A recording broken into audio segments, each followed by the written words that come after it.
Cipher case میں عمران خان اور شاہ محمود قریشی کو 10 سال قید کی سزا سنائی جانے کے بعد پاکستان اسٹاک ایکسچینج میں شدید مندی، سرمایہ کاروں کے کھربوں روپے ڈوب گئے۔ پاکستان معیشت کے لیے بری خبر سامنے آ گئی۔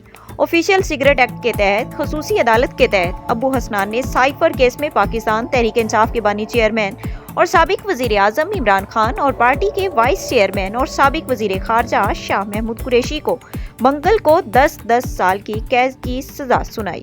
29 جنوری کو خصوصی عدالت نے سائفر کیس میں رات گئے تک کارروائی جاری رکھی اور عمران خان اور شاہ محمود قریشی کے خلاف 25 گواہان کے بیانات قلم بند کر کے تمام 25 گواہانات کے بیانات پر شرح مکمل کی گئی۔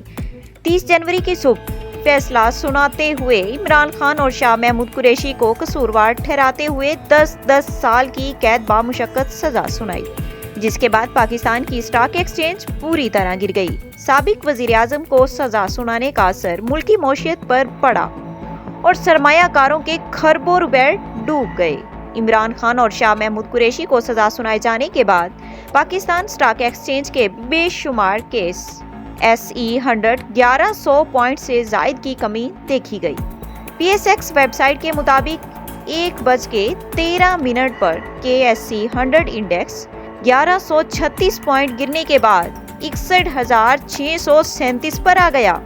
گزشتہ روز 62,737 پر بند ہوا تھا۔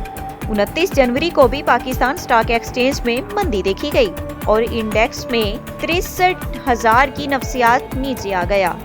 پیر کو سرمایہ کاروں کی 1,15 اور 76 کروڑ سے زائد ڈوب گئے۔ اسٹاک مارکیٹ میں مندی کے بعد 100 انڈیکس 1,095 پوائنٹس گرنے کے بعد 62,713 پوائنٹس پر بند ہوا تھا، جبکہ 30 انڈیکس 21,145.85 پر بند ہوا۔